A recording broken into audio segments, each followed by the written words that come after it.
चलिए next topic है आपका ईच एंड एवरी। तो ईच और एवरी दोनों का मीनिंग प्रत्येक होता है, यहाँ तक तो आप भी जानते होंगे, लेकिन हो सकता है कि इससे आगे आपको कुछ पता नहीं होगा। चलिए आपको बतलाते हैं कि ईच और एवरी दोनों का मीनिंग होता है प्रत्येक, और इसके साथ सिंगुलर काउंटेबल नाउन का यूज किया जाता है। किसका यूज किया जाता है? सिंगुलर काउंटेबल नाउन का यूज किया जाता है।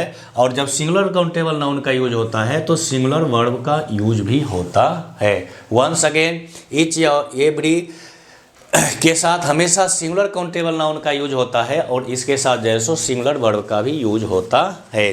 लेकिन जब ईच या एवरी का प्रयोग प्रोनाउन की तरह होता है, किस तरह से होता है? प्रोनाउन की तरह से होता है, तो इसके बाद ऑफ आता है और ऑफ के बाद प्लूरल नाउन का यूज होता है। किसका यूज होता है? प्लूरल नाउन का यूज होता है, लेकिन सिंगुलर वर्ब का यूज होता है। किसका यूज होता है? सिंगुलर वर्ब का यूज होता है।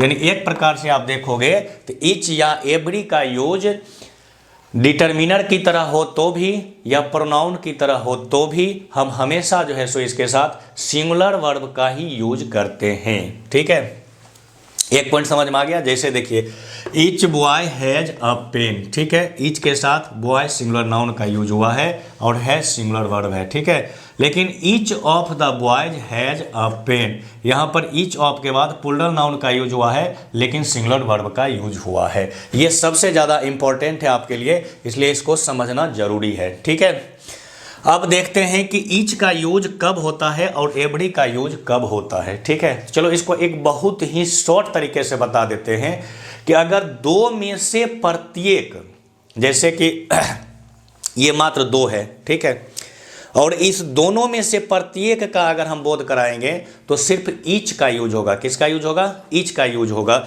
लेकिन तीन या तीन में से प्रत्येक, जैसे ये देखो तीन है, ठीक है, तो ये तीन रहे या तीन से अधिक, जैसे 4 हो गया, 5 हो गया, 6 हो गया, तो इसमें से प्रत्येक अगर रहे तो ईच या एवरी दोनों में से किसी का भी यूज हो सकता है।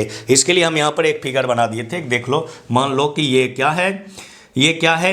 रामू है और ये श्यामू है। तो अगर रामू और श्यामू दोनों में से प्रत्येक, यानी अगर दो ही रहे तो सिर्फ ईच का यूज करेंगे। ठीक है, लेकिन अगर तीन रहे, जैसे सीता हो गई, गीता हो गई, रीता हो गई, मीता हो गई और आगे बहुत सारी होगी, ठीक है, तो उसमें से प्रत्येक अगर रहे तो ईच या एवरी दोनों में से किसी का भी यूज कर सकते हो। यही बात हम यहाँ पर लिखे हुए भी हैं कि वन ऑफ द टू और मोर देन टू, दो या दो से अधिक में से प्रत्येक अगर रहे तो सिर्फ ईच का यूज होता है। लेकिन वन ऑफ द थ्री और मोर देन थ्री, तीन या तीन से अधिक में से प्रत्येक अगर रहे तो हम एवरी का यूज करते हैं।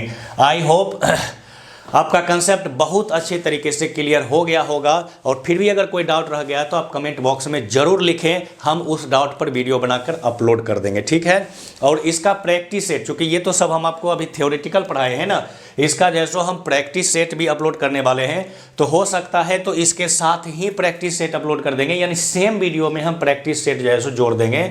या अगर नहीं अपलोड कर सकते हैं सेम वीडियो में तो हम नेक्स्ट वीडियो में प्रैक्टिस सेट को अपलोड कर देंगे। आप प्रैक्टिस भी कर लीजिएगा ताकि 100% आप कंफर्म हो जाइएगा और कोई भी क्वेश्चन आपसे छूटे नहीं। तब तक के लिए हम आपसे विदा लेते हैं, फिर मिलते हैं आपसे नेक्स्ट वीडियो में।